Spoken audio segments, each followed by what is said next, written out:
Catherine Bernardo diretsahang ibinahagi ang tunay na nangyayari sa kanilang relasyon ni Daniel Padilla. Sino nga kaya ang may sala? Well, alam na ito ng taong bayan na talagang hindi napipigil ni Daniel Padilla ang kanyang mga nagagawang kamalian sa kanyang pag-ibig kay Catherine Bernardo. Siyempre, isa sa pinaka-the best na pangyayari sana ay ang magkaroon ng kasalan, mabuo ang pamilyang pinangarap ni Catherine at Daniel noon pa man.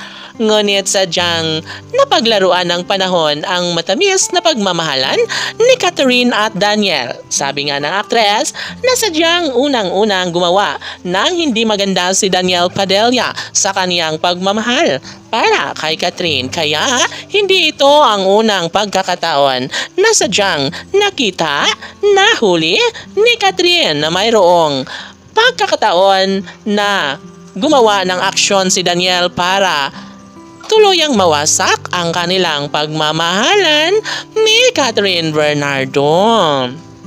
Hay, sadyang napakahirap naman ang sitwasyon ngayon ni Catherine at Daniel sa kanilang relasyon.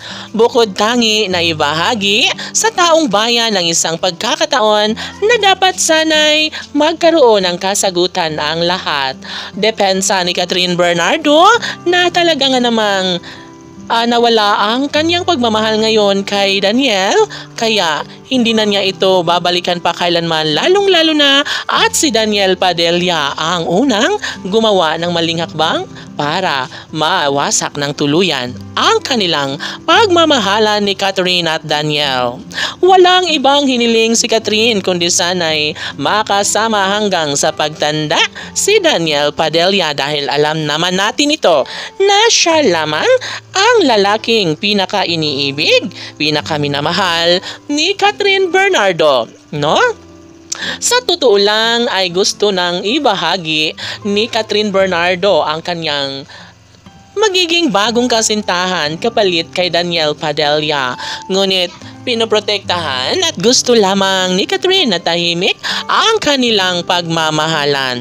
Sobra-sobra ang pag-iibigan nila ni Catherine at Daniel noon. Ngunit sa isang iglap ay tila nawala na ang kinang sa kanilang pagmamahalan na talaga nga namang nais sana ng taong bayan na magkaroon ng isang malaking posibilidad na maisakatuparan ang kanilang mga pangako noon pa man.